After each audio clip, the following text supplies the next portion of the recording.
Moving on to the more serious offences of dismissals and misconduct charges. Dismissals first. As they arise, you will be given the opportunity to be able to acknowledge the dismissals. The vast majority of cases you will acknowledge, not want to submit a claim, and you will be able to manage the fixtures for which the player will use to serve those suspensions.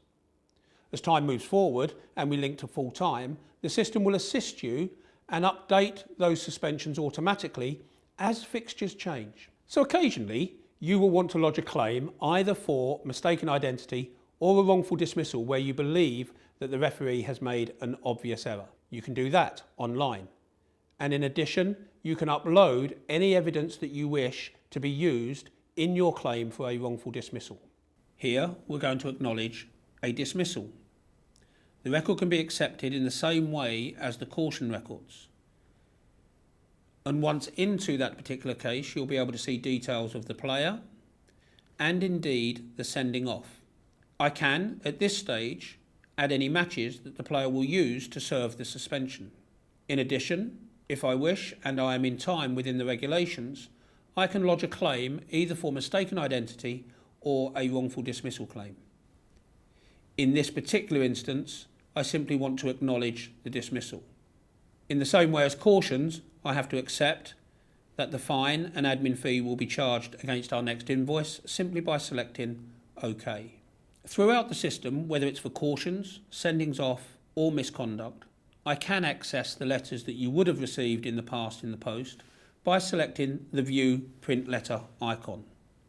Here you'll be able to get a copy of the relevant letter that you previously received in the post.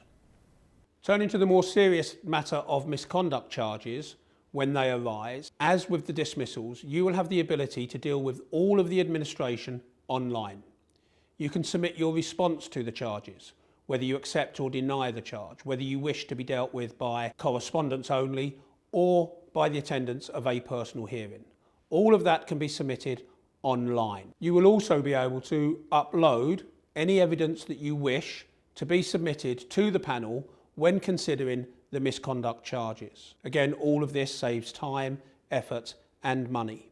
You will be notified of the details of the hearing, the venue, and you will be able to confirm your attendance at those hearings, and at the end of it, the result, you will receive that online. Very occasionally, you will wish to exercise your right to appeal the decision of the County Football Association directly to the Football Association. Again, that will be able to be completed online. In this particular session, I want to look at acknowledging a misconduct charge. In the same way as cautions and sendings off, I can select a record by choosing one of the items from the outstanding cases. This will take me into that particular charge. Here, I need to select whether or not the player is pleading guilty or not guilty to the charge. In this particular instance, I'm going to select not guilty, and I then need to confirm whether or not the player requests a personal hearing or a non-personal hearing. In this particular instance, he is selecting a personal hearing.